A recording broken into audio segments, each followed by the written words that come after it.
Bolsonaro denunciado, comida mais cara e o governo perdido. A cortina de fumaça já não funciona mais? Se a intenção da denúncia contra Bolsonaro era enfraquecê-lo, parece que o tiro saiu pela culatra. Até jornalistas de esquerda que odeiam Bolsonaro reconheceram que o processo é frágil e cheio de falhas. William Vac, Marco Antônio Villa, Carlos Andreasa e, claro, o nosso companheiro Ruizão, né? Todos apontaram inconsistências no caso. A própria Folha levanta dúvidas sobre a delação de Mauro Cid e ex-ministros do STF dizem que o julgamento não deveria estar nem no Supremo. Então por que essa denúncia apareceu agora? Enquanto o governo segue tentando desviar o foco, as coisas que realmente afetam a vida do brasileiro estão só piorando. A suspensão do Plano Safra ameaça elevar ainda mais o preço dos alimentos e o que fez o governo? Liberou apenas 4 bilhões de um plano que deveria ser de quase 500 bilhões. Pequenos e médios produtores estão sendo estrangulados e a pergunta que fica é: o Lula está tentando destruir de vez o agro brasileiro, é isso? No último episódio, nós falamos sobre o derretimento da popularidade de Lula, a crise no Ibama e até da trégua entre facções criminosas. E no episódio de hoje, nós vamos puxar o fio para tentar entender se a denúncia contra Bolsonaro tem alguma base real ou é mesmo só mais uma jogada política. Se a crise do Plano Safra vai deixar a comida ainda mais cara, se o governo está deliberadamente entregando o setor produtivo nas mãos de grandes conglomerados e porque sempre que Lula está nas cordas, surge um novo assunto, uma nova cortina de fumaça. E vamos começar com o grande tema da semana, que foi a denúncia contra Jair Bolsonaro. Vai daí, Kim, você começa falando aí sobre esse assunto que você falou tanto essa semana. Manda aí. Diante do tamanho do que se está lidando, acho que a repercussão está bem baixa. Tinha saído inicialmente, se não me engano, com o Lauro Jardim, um levantamento meio que de postagem no primeiro dia. E aí ele apontava algo em torno de 320 mil postagens. Aí, obviamente, você tem que pegar, né, um tiratema dos dias seguintes. Mas se você comparar isso daí com outros eventos, como a história do Pix, como a própria Operação Tempus Veritatis, que foi aquela que teve busca de apreensão, um monte de gente, Ramagem, Carlos Bolsonaro, enfim, deixa muito mais atenção da população do que o presente momento. Você vê que a gente já está num ponto que está chato. Tá chato mesmo, assim, acho que quem tá comentando já não aguenta mais comentar, acho que com exceção de um ou outro ali da Globo News, porque realmente gosta, sabe, dessa tristeza, dessa amargura, mas é assunto que tá acontecendo em paralelo, dentro do cenário que tá no Brasil, você falando da questão da cortina de fumaça, isso não é uma bobagem qualquer, né, realmente, toda vez que o Lula tá nas cordas, volta o assunto Bolsonaro, e aí a gente tinha comentado da última vez isso na questão do Pix, que quando você vê algum assunto ele cruzar a barreira das 120 horas, né, os 5 dias, Sim. é porque esse assunto realmente ele tem uma grande magnitude. O assunto de Bolsonaro, no sábado, já estava cansado. Cansado mesmo. Você pegava a imprensa, já estava falando do Plano Safra, estava falando de Petrobras, mudança ministerial, né, o pessoal falando do Lula, já fazendo algumas pontuações sobre inflação, críticas sobre liberdade de expressão.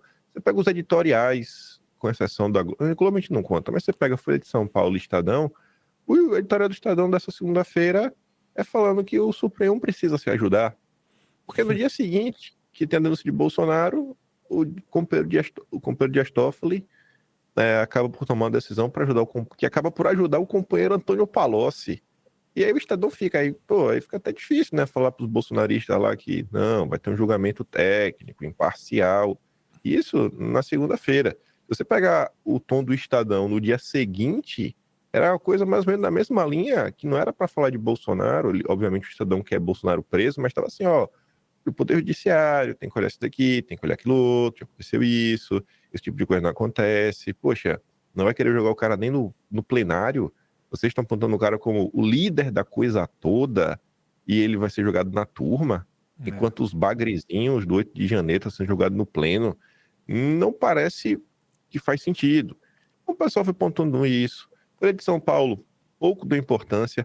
A própria Folha de São Paulo, inclusive, nos 3 primeiros dias após a denúncia, publicou talvez as 3 matérias mais contundentes e que acho que deixaram a esquerda daquele jeito, acusando a Folha de São Paulo de ser complacente com golpismo, que foi uma falando que o relatório da denúncia do procurador Paulo Gonet, ela carece, né, de elementos mais sólidos para falar que Bolsonaro anuiu com o plano do Pé Verde e Amarelo, a outra falando que algumas coisas do Cid, né, alguns contrapontos que o Cid fez ao longo de suas delações não estavam presentes, e a terceira também pontuando alguma coisa quando você olhava lá, sei lá, um conjunto de provas, delações e o que estava na denúncia. Não vou lembrar agora, mas foi assim, 3 matérias que chamaram bastante a atenção das pessoas, que você bota, pô, o que está acontecendo, hein?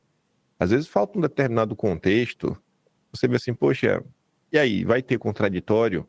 Porque até o presente momento, a gente veio de um ano e meio, pelo menos, quando é que começa realmente essa confusão? Se já envolvendo o Bolsonaro, acho que desde janeiro, vamos botar desde janeiro de 2023, então vamos botar 2 anos. 2 anos aí de confusão, onde você só tem um lado da história, a Globo só conta o lado dela, e a Globo tenta pautar e impor a narrativa a todos os outros, junto com a esquerda. Não tem espaço nenhum para o contraditório. Os alvos sequer podem conversar, alguns deles sequer podem conversar entre si. Por muito tempo aí, não se sabia, inclusive, o teor de diversas coisas dentro dos autos do inquérito, eram sigilosos, mas, por coincidência, vazamentos contínuos e repetitivos pela Globo. Selecionados. Pois é. Isso até eu acho que ajudou a perder o clamor. Eu acho que foi tanto vazamento, a história foi tão contada, porque assim, cara, o que tem de novo aí? Você pega o Pablo Hortelado, um censurador nato. O Pablo Hortelado, quando sai a denúncia, ele vai lá na Globo News e fala, olha, eu acho que a denúncia, ela é difícil de convencer. Se eu fosse um estrangeiro que chegasse no Brasil, lesse só a denúncia, eu acho até meio fraco. Eu acho que o que a imprensa publicou ao longo dos últimos meses tem mais coisa do que está nessa denúncia. Então você vê que, cara, um cara da Globo News, um inquisidor nato está comentando sobre isso. Então, eu acho que é impossível alguém achar que estamos diante de uma coisa... Acho difícil que a gente vai ter um julgamento 100% técnico. Acho muito difícil. Acho muito difícil mesmo. Quero crer, mas acho muito difícil. Não estou falando que o judiciário vai politizar, mas o próprio Lula já está politizando. O texto da Eliane Cantanhede também falando, Lula, pelo amor de Deus, não faça isso. Finja, pelo menos. Porque quando você entra em campo, você começa a comentar, você começa a atacar Bolsonaro, você está politizando. E aí você está dando justificativa. Ela fala assim, pro discurso falso da internet, onde existem fake news que dizem que existe um conluio entre o PT, as esquerdas, Lula e o judiciário. Isso é falso, a gente sabe que é falso, mas quando o Lula fala isso, acaba por alimentar essa narrativa. Então você vê como o caso sendo iniciado até o fim. Então, pô, mas e aí? Toda vez que tem algum contraditório, é um contraditório que é muito contundente e bota as pessoas para pensarem. Será que a gente vai ter realmente esse acesso ao contraditório ao longo do processo, ao longo do julgamento? A defesa teve aí 15 dias para apresentar a sua defesa, né? Será que é o tempo suficiente? Mas só pediu extensão, pediu 3 dias, que foi o tempo que o Paulo Gonet teve para apresentar a denúncia. Eu acho que o pessoal que não teve como ter acesso aos autos anteriormente, algumas delações, sei lá, na minha cabeça, não sou jurista, né? 15 dias não parece muito tempo, não, parece pouco tempo. Mas espera que o pessoal trabalhe bem para conseguir apresentar a sua defesa, né?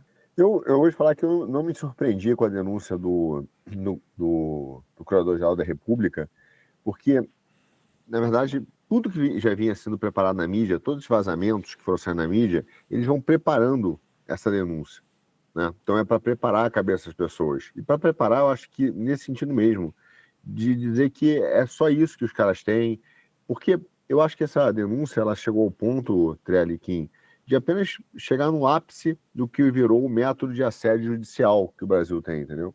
Então, assim, não é que o judiciário vai ou não vai politizar a questão. O judiciário já foi politizado de um jeito que é muito difícil, vamos precisar de muito tempo para começar a ter um judiciário hoje verdadeiramente técnico, porque todos os atos hoje no Brasil, que são de atividade do judiciário, viraram espetáculo, entendeu? Então até a justiça criminal, a conduta virou um espetáculo. Então, infelizmente, eu acho que no caso do Bolsonaro, ele já começa esse julgamento com aquela questão da rainha de copas, né? Ele já começa condenado, o réu já começa condenado. Então ele já começa ali o processo, assim, cortem as cabeças, depois nós vamos ver o julgamento. Primeiro corta a cabeça do cara, entendeu? Então, assim, eu acho até que tem uma ínfima possibilidade, pô, que vai ser também política, não vai ser técnica, pô, do Supremo olhar, por falar, cara, calma, aguenta aí. vamos absolver o Bolsonaro porque não tem provas.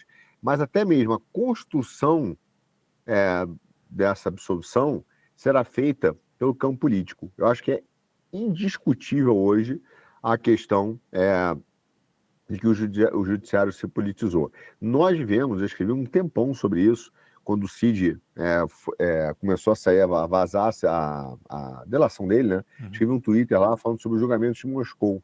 Nós vivemos o julgamento de Moscou, que é exatamente isso. São atos midiáticos, as pessoas, o público, né? Como telespectador. Então, é o Estado como um defensor dessa pureza ideológica que eles querem fazer, que é única, o pensamento único. Então, tudo isso configura na característica do que ficou conhecido como esse processo de Moscou, que são farsas, são encenações. Essa é uma encenação. E eu acho que o Bolsonaro só vai conseguir ser absolvido, por mais que tenha toda a discussão que é feita, o Vilardi, que é o advogado dele, vai lá e fala, precisamos aqui da defesa técnica, porque o direito penal, aí o cara explica o direito penal na televisão, aí explica o direito processual penal, explica a presunção de inocência, a necessidade de uma prova contundente, né, para condenar alguém. Tudo isso faz parte dessa encenação que foi criada pelo judiciário, que é uma forma de manifestação política e que a mídia gosta. Infelizmente, eu não vejo absolutamente... Eu vi ali a denúncia, cara, não tem, mas isso é a minha opinião, a mesma coisa do Arthur, não é juiz, não é você que decide. Tudo bem, mas ninguém, esse é o problema, que realmente olhou o processo, olhou a questão com uma forma de tentar olhar, o que tem aqui de fato para condenar um imparcialmente.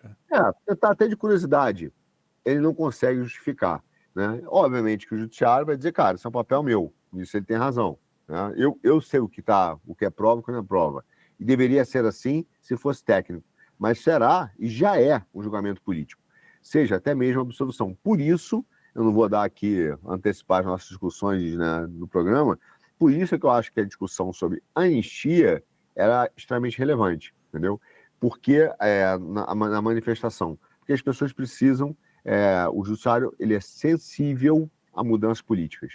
Se ele sentir que existe uma pressão política, que existe de fato um apoio político em torno, ele vai mudar de opinião. Mas, se deixar o Bolsonaro sozinho, por conta de uma defesa com muitas aspas técnica, esquece, está entregando ele na cova dos leões. Até porque a gente já tem defesas técnicas de coisas há anos. A gente vem falando dessa parte jurídica, da parte técnica, e já houve várias decisões que ignoraram, né? A questão é engraçado que até entre juristas, né?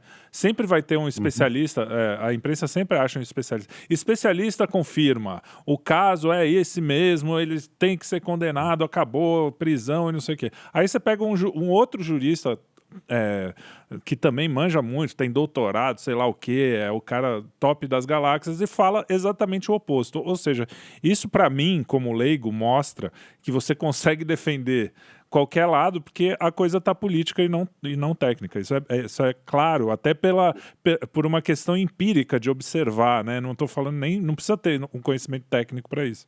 Ou não, estou viajando. Então, Não, tá isso mesmo. Eu vou botar um parênteses aqui que eu vi ainda há pouco, um pouco antes do programa. Tava no meu Instagram lá rodando, né? O algoritmo sabia que eu ia falar desse tema, né? Porque esses algoritmos sabem tudo. Mas tava o Juca, que é advogado, né? Agora eu não me lembro de quem, mas é um dos advogados do Braga Neto. E aí ele tava falando que a defesa não teve acesso à plenitude, né, do processo, de algumas provas. Aí o cara da Globo News interrompeu ele e falou assim, não, teve sim. A defesa teve. Quer dizer, aí o cara falou, desculpe, não teve. Ele começou a mostrar pelo lado técnico que não teve. Não, mas o juiz disse que teve. Ele falou, cara, se tivesse, eu não estava reclamando. Então, veja, o jornalismo e a mídia, eles se transformaram como, no final das contas, quem tem a opinião sobre, ou a verdade sobre um fato, inclusive daquele fato que não é da mídia. A notícia deveria ser apoiando o cara, dizendo o seguinte, olha, o advogado aqui da defesa disse que não teve acesso às provas. Essa é uma discussão técnica. Mas a imprensa toma lado. Não, teve sim. Pô, teve. Porque ela O pode, juiz disse que teve. ela pode, Porra, então- ela pode noticiar. O juiz disse que teve e o advogado disse que não teve, mas ela não pode anunciar teve sim, porque ela não sabe. Ou sabe, né? Essa é a questão. Se sabe, também tá cara. errado. E Foi na Globo essa confrontando. entrevista? Oi? Foi na Globo. Globo? Foi na Na Globo. Globo. Ah. Confrontando o cara, entende? Confrontando. Claro. Então você vê que a mídia, Globo, ela né? bota o Globo papel. News. Não, Globo News, certeza. Então, mas isso é uma lição pra gente, porque não é só no caso do Bolsonaro, entendeu, Kim? Eu acho que ela e nem só no judiciário, eu digo o seguinte, ela adota o papel dos tutólogos, eles sabem Sim, sobre tudo o tempo todo, isso. sobre todos os assuntos, entendeu? Então ela falou assim, cara, o juiz teve sim, é como se ela estivesse acima do judiciário, né? Acima, como se fosse um tribunal de recurso, que o advogado está dizendo assim, cara, eu não tive acesso. Aí ele olhou, não, teve sim, tá válido o julgamento. Mas você falou uma coisa muito importante, porque o jornalismo já faz tempo isso, não é de agora. Quando ele fala de alguma coisa que você entende mesmo, tecnicamente, eu sou músico, eu entendo tecnicamente de música, né? Posso até não ser um bom músico, como diz o Kim, mas eu entendo tecnicamente o que está acontecendo. E aí, você vai lá e quando você vê um jornalista falando do que você entende, de música, por exemplo, eu falo, cara, esse cara não entende nada do assunto, mas ele tá sempre acima, né, ali na matéria. Para quem não sabe sobre música, o cara vai falar, nossa, o cara manja. E serve para todas as áreas, né, e principalmente hoje em dia na área política e na área do judiciário. Mas você falou um pouco eu quero te cutucar aí, você falou um pouco das manifestações, que essa história da manifestação vai e volta, né? Tá um negócio assim, um fala de lá, o outro fala que isso gerou o que normalmente eu acho que a última vez que teve uma discussão tão grande sobre isso foi aquele 26 de maio lá, que eu lembro porque é meu aniversário, foi a única data que eu lembro, que o MBL falou vai, não vai, aí teve o pessoal, vai, não vai, e agora de novo parece que a gente tá num clima parecido, né? É isso mesmo? Gostei dessa analogia, viu? Gostei mesmo. Porque essa manifestação 26 de maio é uma coisa, Trevi, que eu acho que pouquíssimas pessoas vão entender, assim, conseguiram compreender que aquilo ali foi um marco na história da perseguição à direita. Porque essa é a manifestação onde nasce a narrativa de que os bolsonaristas queriam fechar o Congresso Supremo. É a primeira vez que isso é colocado na mesa. E foi tão estranho, porque isso vem pelas mãos da MBL, e a gente acaba de falar da Globo, que não faz jornalismo, mas após a manifestação, a Globo faz questão de desmentir o MBL e deixar claro, foram manifestações pacíficas e estavam apenas pedindo algumas pautas, como aprovação da MP 890, que era a MP que assim, não era aprovação, era para colocar em pauta, que o Rodrigo Maia não estava sequer colocando em pauta, e se caducasse, toda a reconfiguração de ministérios que foi feita ia cair por terra. E como o Bolsonaro diminuiu a quantidade de ministério, até para diminuir ministério no Brasil, você precisa aprovar, né, um projeto de lei. Ou seja, e não estava colocando, a gente teve isso, a questão da reforma da Previdência, um apoio para Bolsonaro, e ali marca uma cisão entre o que ficou, sei lá, a direita pró-Bolsonaro e a direita anti-Bolsonaro, que naquele primeiro momento estava restrita ao MBL e a Danilo Gentili. Nem Dano Moura pulou no barco nesse momento. O Danilo Gentili pula do barco dia 24, 2 dias antes da manifestação, e exatamente por conta da manifestação. Então você vê o que se gerou naquele cenário. Eu acho que eu não tinha parado ainda para pensar, mas você foi falar e na minha cabeça já fez muito sentido. Porque eu acho que a gente realmente está diante de um cenário extremamente parecido. Hoje, sem tirar nem pôr, o que tem na rede social é um movimento que declaradamente quer destruir a figura de Bolsonaro. Não é mais uma simples questão de discordância. É uma tentativa real de destruição. Eles precisam destruir, porque assim como lá atrás, em 2019, o Bolsonaro e o bolsonarismo era um problema para o crescimento do MBL, Bolsonaro e o bolsonarismo hoje é um problema para parte dessa direita. Assim como o MBL faz parte de uma direita que muita gente não gosta, existe uma direita hoje que também está contra Bolsonaro. Bolsonaro apelidou dos intergalácticos. E eles têm um projeto lá, diferente, e assim como o MBL, eles não querem convencer que o projeto deles é melhor. Eles têm que destruir, têm que usar da maledicência, usar de técnicas muitas vezes vis, que você vê, cara, esse cara aqui ele não tá pela verdade. Esse cara aqui tá de sacanagem. Então, começou umas 2 semanas atrás, o pessoal discutindo o que estava acontecendo, aí o pessoal puxou um coro aí de manifestação, dia 16. E aí já começou a aparecer assim, umas falas muito curiosas de alguns setores, da turma também do Morde e Assopra, que para mim não é Morde e Assopra, que já tomou um lado, mas a direita não quer aceitar que algumas pessoas não estão do lado que elas queriam. E aí começou a falar, fora Lula, impeachment e tudo mais, o que para mim também, mais uma vez, mostra a imaturidade das pessoas. Achar que Lula vai sofrer um impeachment nesse momento é um negocinho que eu falo, cara, sofrer pelo quê, né? Qual o crime de responsabilidade, para começar? Segundo, até hoje, a gente já está em 2025, as pessoas realmente acham que o que aconteceu de 2013 até 2016 foi algo puramente orgânico, que as pessoas foram para ruas, que não é só por 20 centavos, que a classe política cedeu por causa da pressão popular. É sério, assim, a quantidade de áudios até vazados na época, dos acordos que foram feitos, todo o povo ainda realmente acha que o impeachment ocorre por pura vontade popular. É brincadeira, né? Uma coisa dessa. Mas o povo ainda tá nessa. Então, assim, aí tem na cabeça que, cara, não dá. A gente tem que tirar o Lula. Tirar o Lula porque o Lula está destruindo o Brasil, não dá mais. Como se a entrada do Alckmin fosse melhorar alguma coisa. Pois O pessoal tá reclamando da economia. E, gente, assim, outro ponto também da direita, né? Quando é que a galera vai dar uma amadurecidinha, começar a entender que o PT não está implementando um projeto do Foro de São Paulo, comunista, marxista, trotskista, e sim um projeto dessa nova ordem global, o globalismo, que a direita adora falar, né? Muito mais alinhado aí aos princípios do Klaus Schwab e todo o beautiful people que a Globo defende, que o Macron defende, que essa esquerda europeia defende, com muita transição verde, com muitas medidas, com amplo apoio dos bancos, da FEBRABAN, que estão aí desde o início do governo elogiando as medidas do Lula. Quando é que as pessoas vão parar para analisar que a esquerda, a raiz, marxista, leninista, trotskista, está lá na rede social reclamando do Lula, falando que o Lula é um traidor, falando que o Haddad é um neoliberal, que estamos diante de um projeto neoliberal. Então, assim, trocar o Lula achando que a economia vai mudar é uma falta de compreensão da realidade. Você fala, cara, vocês não estão entendendo que o Lula está fazendo exatamente o projeto econômico do Alckmin. Você tá entendendo assim, o Lula é exatamente o projeto econômico do PSDB, mas não, mas a galera tá, não, o que tem que fazer? Aí eu sei que no meio dessa confusão, o pessoal tava aí do fora Lula, a turma entra para falar, cara, a gente tinha que ver a questão da anistia, né? Talvez a anistia fosse mais interessante, a gente ir pra rua e tudo mais. O pessoal começou a colocar anistia, aí lá vem a direita que tá tentando destruir Bolsonaro, não é anistia, é impeachment, é fora Lula, é isso, aquilo, outro. Aí, conforme vai acontecendo esse embate nas redes sociais, começa a aparecer algumas informações curiosas. A manifestação do dia 16 de março, pelo menos em São Paulo, já estava marcada desde setembro do ano passado. Guilherme alguma coisa, não lembro o sobrenome dele. O cara que odeia Bolsonaro e que apareceu aí nos spaces da vida, falando que Bolsonaro não subirá no trio, ele não subirá na Paulista, não vai. Porque o Malafaia falar comigo, sabe, não tem como ter a segurança do Bolsonaro, então ele não vem. E eu acho até bom.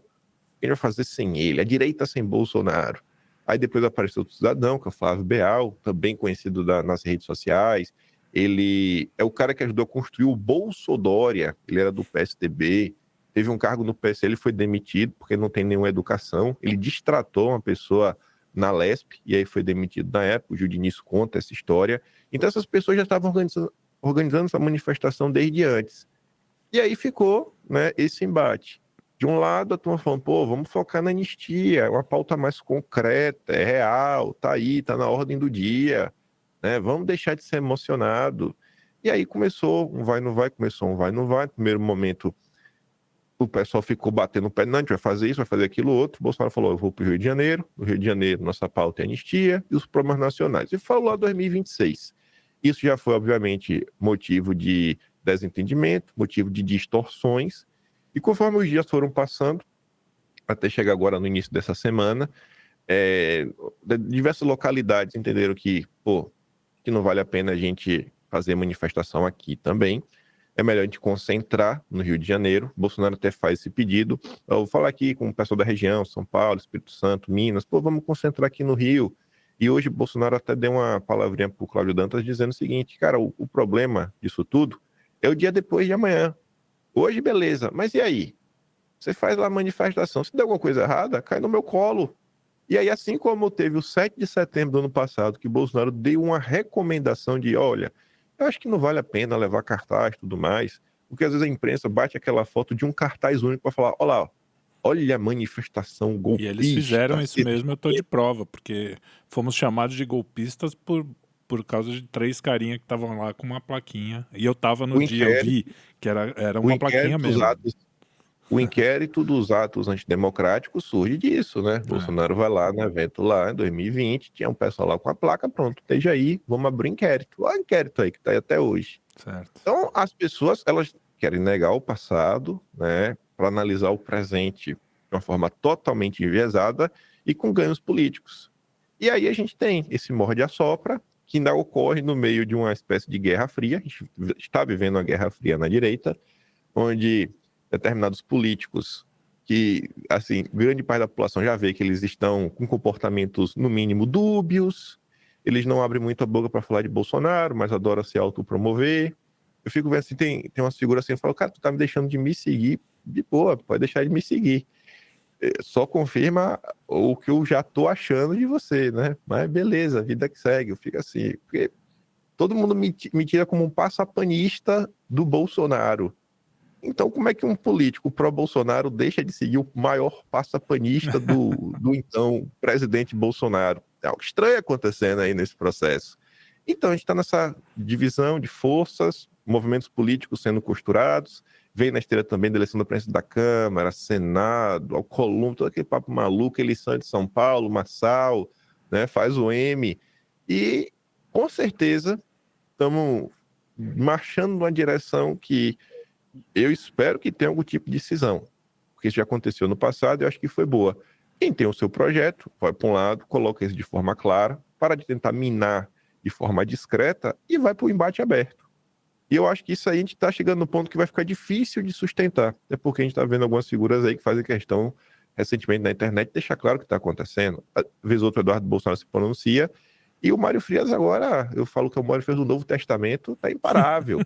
Vem a turminha lá com um papinho mole, ele pá, no meio. Ô, irmão, para de cinismo, tá todo mundo vendo. Enfim, esse é um grande resumo, né? Falei um monte aqui, me perdoe, Pô, sobre resumo de 2 como horas. anda até o presente momento aqui as discussões em torno dessa manifestação do dia 16. E, e aí, Arthur, quer falar alguma coisa? Acho que já foi Tem que esgotado falar, quase o pô, assunto. não. Tem que perguntar, não, tem que falar. Eu queria fazer, na verdade, um programa à parte aqui com você, Trielli, rapidinho, porque se o Kim falou que existe uma guerra fria na direita, imagina quando for quente, que vai ser em cima da gente. Pois é. Se essa foi a fria, meu. É porque a Guerra Fria tem as suas guerras proxies, né? A gente tá lutando os proxies. Nós somos os proxies. Mini Trielli, velho. Eu só fico aqui olhando. Eu me divirto. Eu só botaria para mim dois complementos que eu não vou comentar, que eu acho que aqui foi uma análise perfeita. Acho que essa galera, há muito tempo, o problema é que eles não querem assumir. Eles estão num projeto que é o projeto, cara, destruir o Bolsonaro. Tipo assim, acabou, virou a página e tal, agora vamos discutir quem vai ser o herdeiro. Isso é evidente. Eles eles tentam não assumir isso, mas não conseguem, porque as atitudes são muito mais fortes, né? Gritam, as atitudes deles gritam. Agora, eu botaria 2 pontos aqui. Primeiro ponto em relação, eu acho que por que os caras não assumem isso? Infelizmente, enfim, foi apenas porque é o que é mesmo, se formou, eu vejo muitas bolhas, né, na direita, uma ideia é o seguinte, o cara ali tem uma tese específica de uma leitura do mundo, o que faz parte, o que é normal. Então, para não falar de ninguém, eu vou falar de mim. Por exemplo, dentro das leituras políticas, cara, que cada um faz, a minha é sobre a visão de que esse movimento é um movimento tecnocrático formado pelas tecnocracias lá, da Comissão Trilateral, tudo isso. Você que assiste de economia já sabe, né? Uhum. Não assiste, não vou contar agora porque você está faltando aula, brincadeira. Mas assim, então, tem lá da tecnocracia. Aí o que acontece? Quando algumas coisas não batem com isso, ou começa a falar mais alto que essa tese é uma tese errada, que não é o caso, mas que acontece? O cara se prende à tese, porque ele acha que ele virou o grande especialista sobre essa tese. E como o cara depende disso, se essa tese começa a não a refletir, que é o que falou do Foro de São Paulo, não que não exista, não que não tenha, Então, não, mas é que por exemplo, essa ele é tem uma outra tese existência. que eu acho, por exemplo, que o Foro de São Paulo e os globalistas, eles têm alguns objetivos em comum que eles acabam fazendo juntos, e aí nem sei qual é a intenção por trás do Lula, se é do Foro ou do globalismo. Eu sei que o resultado é parecido, e para mim é horrível. É porque esses movimentos são plásticos, eles sofrem, mas eles aceitam uma plasticidade, entendeu? Eles aceitam a O nosso plasticidade para report ir caminhando. de hoje, da nossa gravação, inclusive, fala do Foro de São Paulo. A gente, não é que a gente tá negando que exista um Foro de São Paulo aqui, ó. Não, Porra, zero. os cara, é Zero, que é isso, zero. é binário. Você fala, ó, não é só isso, tem outro lado, o cara, não, você está negando. Cara. É porque ele acha que eles dividem o mundo em movimentos únicos, entendeu? E não com uma plasticidade desses movimentos, que hora o cara vai mais para um lado e um grupo puxa mais para o outro e ele se flexibiliza. E aí ele faz estruturas tão rígidas que ele não consegue explicar certas coisas. Esse é o primeiro ponto. Eu acho que tem a ver com isso. Então, as pessoas se prendem nas suas dogmáticas de maneira para garantir o seu espaço de que ele é o especialista naquilo, que ele não consegue mais olhar o mundo e ver, pelo menos, incongruências das suas teses. Isso é normal em qualquer tese. Agora, para mim, a reação em relação até à questão óbvia da manifestação do questão do Bolsonaro é dada. Agora, qual é o exemplo, qual é a grande lição que você tira da questão do Lula? E aí eu vou fazer um parênteses geopolítico e volto aqui. No dia 19 agora, saiu uma matéria tive que ler, né, da The Economist, que falava sobre a questão, por exemplo, do acordo do Zelensky, né, no final da guerra. E aí ele fala um negócio que é muito legal. Ele falou assim, cara, o Zelensky aprendeu uma coisa, que é com essa discussão que houve lá na Rússia com os Estados Unidos, que é o padrão diplomático da CIA há muito tempo, que é o seguinte, onde que estavam, né, os sul-vietnamitas, por exemplo, nas negociações de Paris para acabar com a guerra? Eles foram excluídos. Onde que estava a turma do Afeganistão lá, os fantoches do Afeganistão, quando os Estados Unidos realmente sentaram para conversar com o Talibã? Eles tinham no cara da mesa. Então, onde que está agora o Zelensky quando os Estados Unidos resolvem conversar com a Rússia? Não vai estar. Então, o Lula, nesse aspecto, e isso é importante os caras entenderem, para esses movimentos globalistas, ele é um representante. E os representantes, né, os braços desses caras, sempre foram tratados assim na história. Na hora que o cara tem que fazer um acordo, porque a coisa não está funcionando, ele tira da mesa e fala, agora entrega. Então, assim, o PT deu, vamos sentar e conversar com o Alckmin de novo. Entende? Então, eles fazem isso.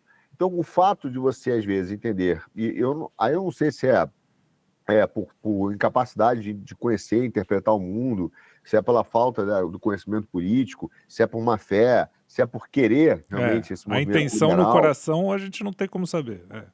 Não tenho como, mas de fato o que me parece é que o cara não compreende que a retirada do Lula hoje é exatamente o movimento dos Estados Unidos sentar com a Rússia para discutir o futuro da Ucrânia, entendeu? Uhum. Mais ou menos a mesma coisa. É o mesmo processo. O representante não senta à mesa dos adultos, ele fica na mesa das crianças.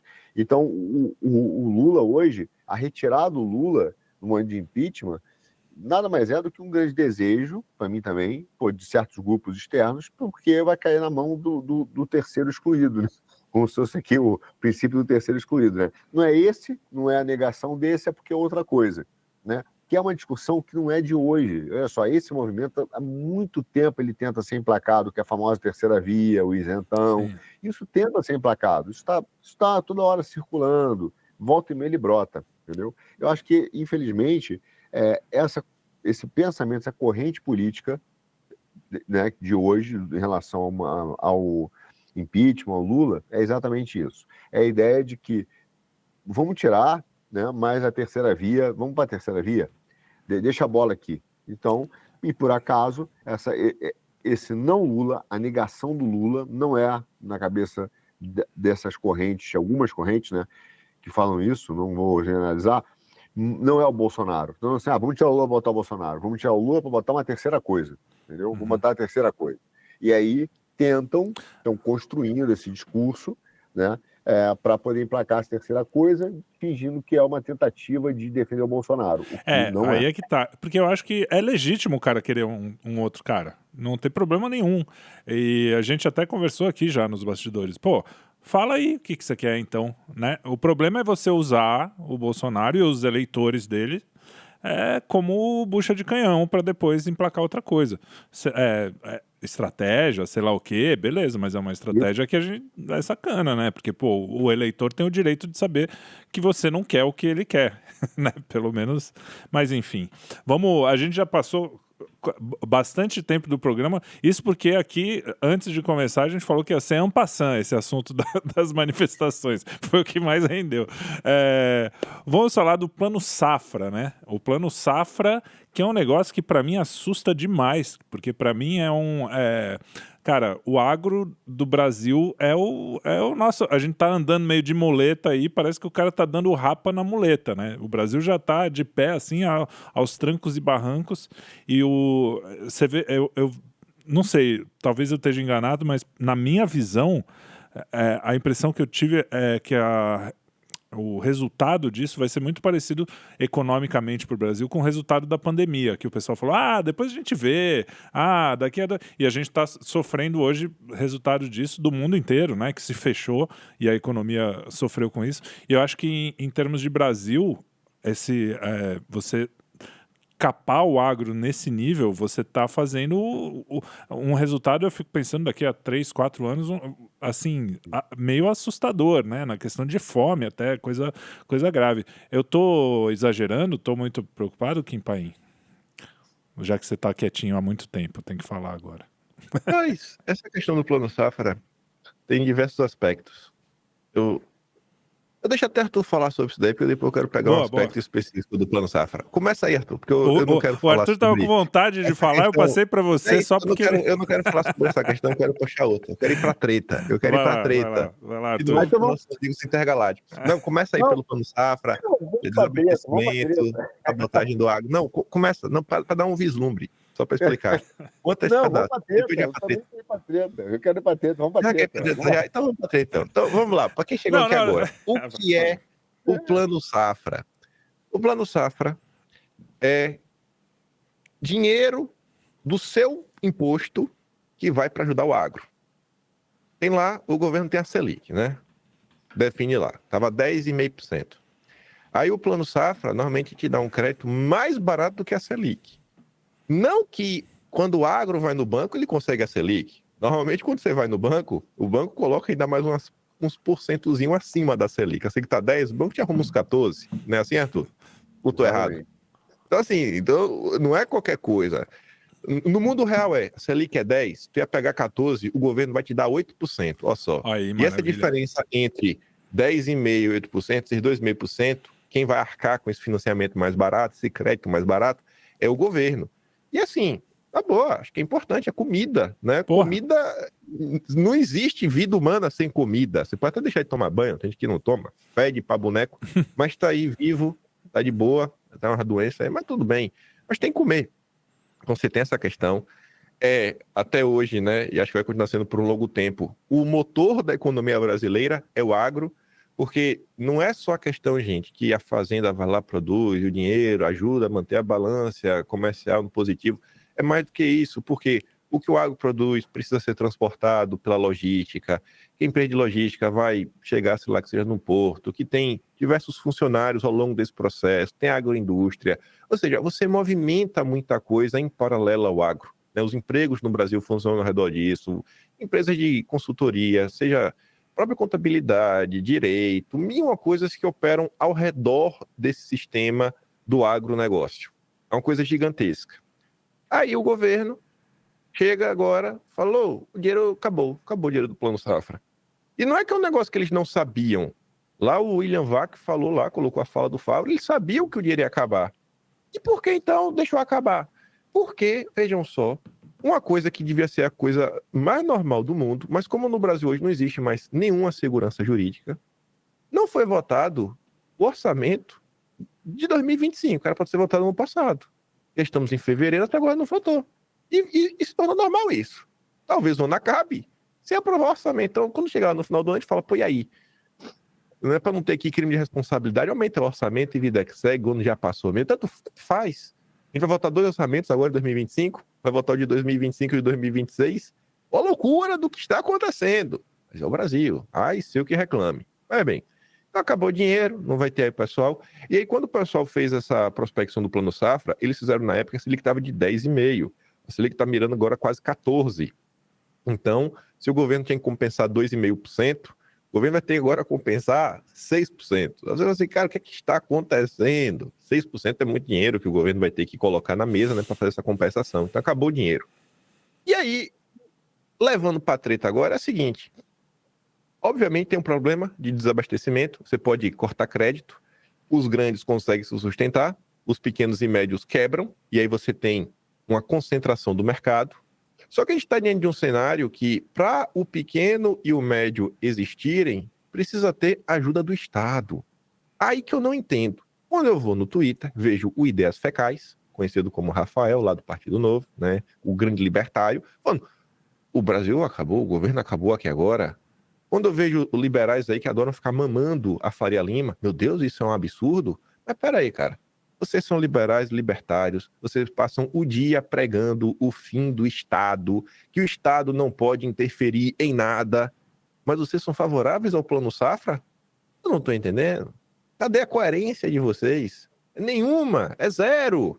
A gente está diante da situação assim que você tinha que esfregar a cara de todo liberal e libertário assim, ó, na mesa, aquela mesa, você bota uma lixa em cima da mesa, você esfrega, que é para ver se o cara toma, sabe, um susto assim na vida e começa a raciocinar, em vez de ser de chavões e dogmas. Não existe, acho que no mundo, nenhum país que não tenha algum tipo de programa em relação a diversos setores que são chaves para a sua economia. O agronegócio é extremamente subsidiado ao redor de todo o planeta. Todo o planeta. Os europeus que o digam, os Estados Unidos que o digam. Agora, no Brasil, toda vez que você tenta trazer alguma discussão real sobre qual é o papel do Estado nas coisas, é só maluquice, é só entreguismo, é só que o Estado não deve fazer nada, que o Estado não sabe gerenciar, que temos que vender todas as empresas do Estado, temos que dar, inclusive, empresas que são monopólios na mão da BlackRock. Agora, quando o dinheiro acaba, os liberais vão lá e vão chorar. Ah, o dinheiro acabou, isso é um absurdo, olha o que estão fazendo com o agro. Oi, vocês não são contra o fim do Estado? Vocês não são a favor? Aí agora vocês estão achando ruim? Porque o papai Estado não está dando dinheiro para vocês? Explica aí, como é que funciona essa matemática? Porque eu não entendo. Assim, é uma coisa que você pode reclamar do governo Lula, óbvio, você pode reclamar do Centrão, que está cuidando do Ministério da Agricultura, que é o PSD lá do Fávaro, né, do Kassab, que podia ter colocado esse assunto na mesa há muito tempo. O Centrão que não vota o orçamento 2025, toda a classe política, na verdade, uma tremenda irresponsabilidade. Cadê a valentia? E você pode esfregar na cara todo liberal e libertário, que fica com esse papo maluco de acabar com o Estado. Mas quer acabar com o Estado para você. Para eles, é isso daí. É crédito e financiamento barato. Para você, pegue sua viola e vá tocar uma música triste. É isso aí.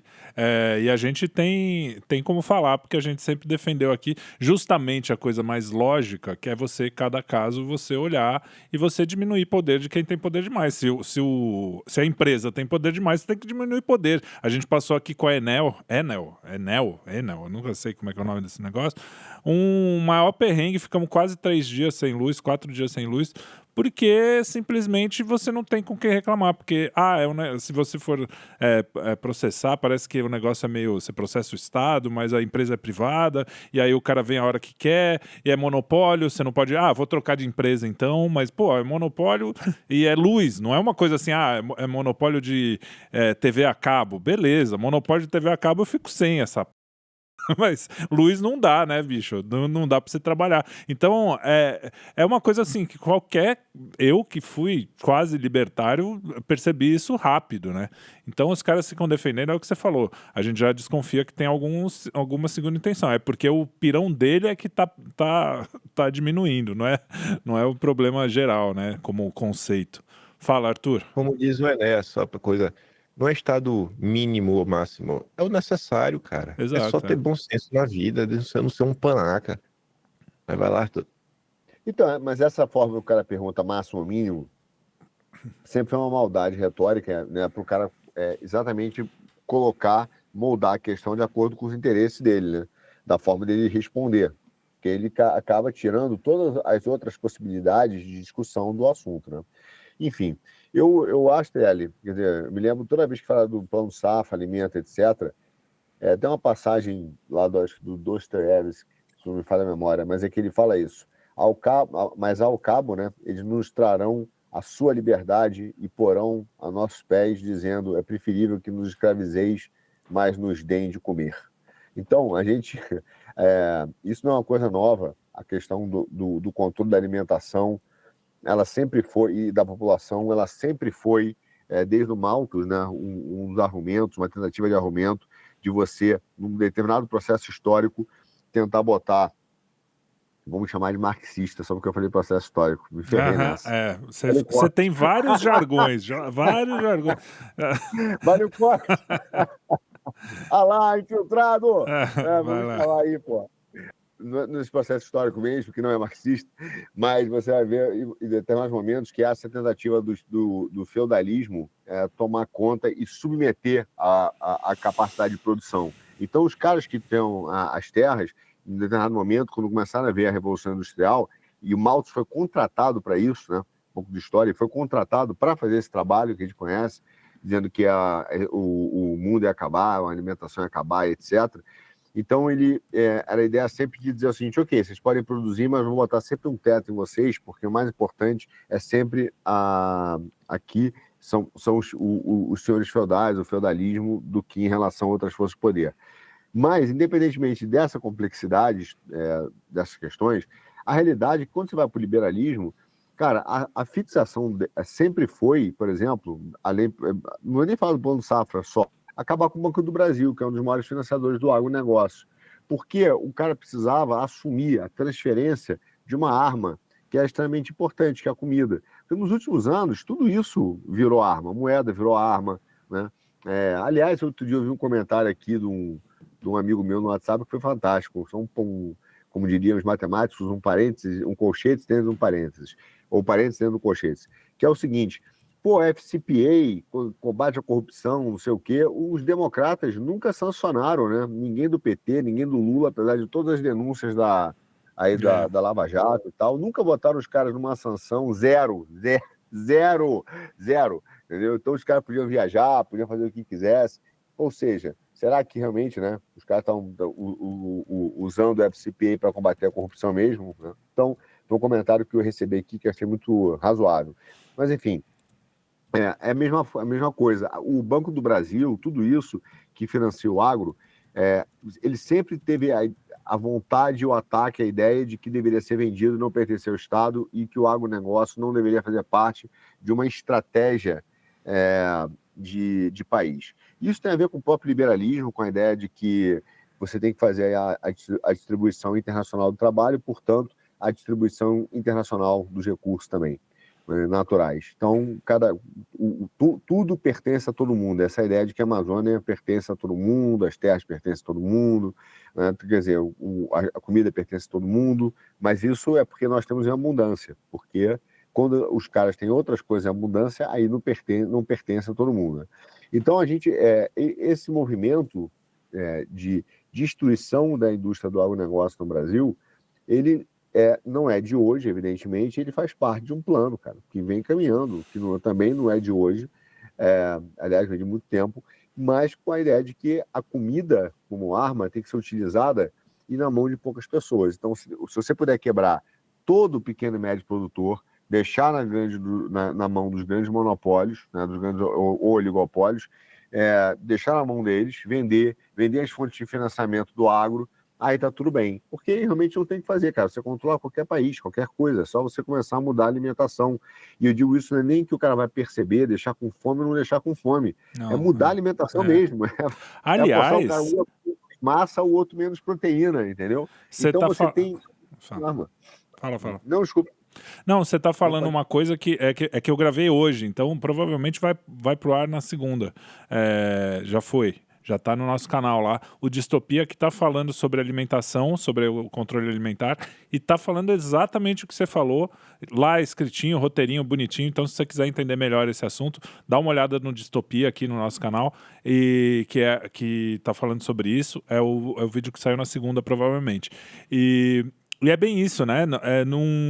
Não é de hoje. Uma das coisas, eu não sei se a gente cita no vídeo, mas uma das coisas que eu lembro de quando eu ainda era desligado total desse assunto, não sabia nem que era globalismo, para mim era o que passava na Globo, confundia com globalização, né? Aquela coisa, anos 2000 baixos. E já tinha alguns amigos meus, mais malucos, que falavam assim, não, eu não faço, a gente trabalhava com publicidade, ele falava, eu não faço propaganda, eu faço para qualquer produto, mas eu não faço para Monsanto, porque a Monsanto tinha as sementes que eram estéreis de propósito, eles mudavam toda a coisa. Por quê? Porque aí o cara tem o monopólio da venda daquela semente transgênica e tal, tava nessa discussão. Então não é um assunto que começou 2015, Bolsonaro, Trump, é um negócio que vem, é o que você falou, desde Malthus, mas esse negócio já tá rodando aí com como é que é? Com requintes de crueldade já faz um bom tempo já. É isso aí. Não é de hoje, não é de hoje. E o agronegócio, a única chance do Brasil conseguir sair hoje do buraco que ele está e começar de fato a ter uma relevância internacional, não nós temos, mas de fato assim, Sim. usar a sua arma geopolítica, de ter poder, hoje em dia através do agro e dos nossos ativos naturais, né, commodities, etc. Porque nós não produzimos produtos de alto valor agregado. O Brasil precisa fazer um plano para fazer isso. Então, o que os caras querem acabar? Até com a possibilidade de a gente conseguir utilizar a nossa comida como um instrumento geopolítico em nosso favor do povo brasileiro. Entendeu? Então, essa interrupção do Plano Safra, ele é um pedacinho, cara, um pedacinho desse plano de uma maior, história maior. E é isso, é importante dizer que é uma arma. A gente está doando a nossa arma mais importante como poder de barganha para o mundo, né? Porque o mundo não pode passar fome e a gente é o celeiro do mundo, não é nem palavras nossas. Teve gente lá de fora que falava isso. Então, tem que Até a hora tem que eu cuidar. fico pensando, né? Você vê assim, algumas leis que passam no Brasil, somente do direito dos manos. Onde os manos botam a mão, os direitos vão lá para proteger. Já perceberam isso, né? Será que eu fico pensando, rapaz, aí, no dia que o PCC, o Comando Vermelho, começarem a investir em mineradoras e em fazendas, Não nunca dá mais passa ideia, uma lei não no dá Brasil, ideia. nunca mais aprova uma lei SG no Brasil. Nunca mais vai ter Pode alguém crer. falando de crédito de carbono. Nunca mais vai ter. Nunca mais vai ter alguém falando, os índiozinhos. É só o PCC começar a investir em mineração e fazenda. Acabou todas as leis. Ou é loucura minha? Eu não sei nem o que comentar sobre É loucura. Não, sabe, eu fico pensando, rapaz, é um negócio assim que é incrível, velho. Sabe, você vê assim, cara, como é que a gente pode estar nessa loucura?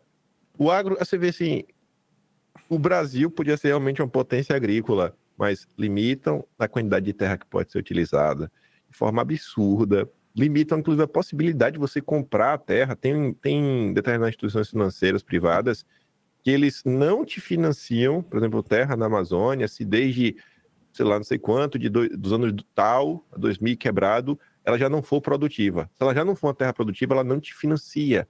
E não é no miolo da Amazônia, é o que eles consideram a Amazônia, que é uma região ali que vai, sei lá, do norte de Mato Grosso até o Pará. Se não for produtiva desde uma determinada data, antes disso, ele não te concede mais crédito. Você não nem consegue que nem você comprar. comece a produzir hoje. Tipo, Não, é uma loucura, cara, o que tá acontecendo. E você vê, cara, aí, sei lá, açougue, 2023, passou lá em maio, uma norma da FEBRABAN, que agora, da crédito também, você tem que provar que você não é bandido, né, que sua carne não tá vindo de uma região desmatada. Não é bandido não, obrigação se você for do PCC não tem problema, é bandido isso na que eu tô visão falando, deles. cara, isso falando, tá entendendo? Pô, então às vezes o certo aí é torcer pro PCC começar a ter umas mineradoras, começar a ter umas fazendas aí pra ver se esse tipo de coisa para. Porque se o PCC for contra o crédito de carbono, não passa. Porque como tá o Brasil, tá uma loucura, tá tudo invertido. Narco-estado, é isso aí. Tá tudo invertido. E aí, Arthur, fala suas palavras, não palavras finais, né? Pelo amor de Deus, né? Finais do programa aqui. Eu ia dizer seus sinais, eu ia dizer assim, tá frio, morri congelado aqui. Vai lá. Bom, eu acho que é isso aí. Acho que a gente está... o movimento político está muito claro. As pessoas estão fingindo que não tem lado, mas os lados estão muito bem definidos, né? As posturas estão muito bem definidas, as ações estão muito bem definidas. Eu acho que faz...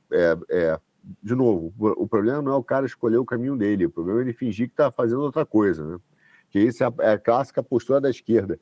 Então, a esquerda sempre faz isso muito bem, diga-se de passagem, né? Ela sempre fala aquilo que ela... Na verdade, ela sempre fala aquilo que ela está fazendo o contrário. Então, a gente tem que ter muito cuidado, né, de reconhecer por atos, de fato, determinados movimentos que estão sendo feitos. E, infelizmente, assim, hoje, eu sempre tenho esperança, sabe disso, né? Porque minha esperança não é em homens, é em Cristo, né? Então, não é na solução política das coisas, mas, obviamente, a gente tem que buscar o melhor caminho. Eu hoje, apesar da esperança, eu fico, até botei no nosso grupo, né? Um pouquinho, hoje, talvez, uma semana um pouco mais deprimido, porque tanta coisa tem acontecendo no mundo, no sentido de que as pessoas, pelo menos em alguns grupos, estão discutindo como desenvolver, criar novas tecnologias, implementar, tentar trazer soluções, né? Realmente, assim, formar um país. E as discussões no Brasil hoje são absolutamente pobres e focadas apenas no seu interesse pessoal, entendeu? Enquanto pouquíssimas pessoas que têm um projeto de verdade, de nação, de desenvolver o Brasil, elas são usadas e são atacadas, né? O tempo todo, são usadas como peões ali para favorecer um grupo ou outro que quer continuar vivendo às custas do Brasil. Então, meio triste, mas vamos embora, semana que vem tem mais.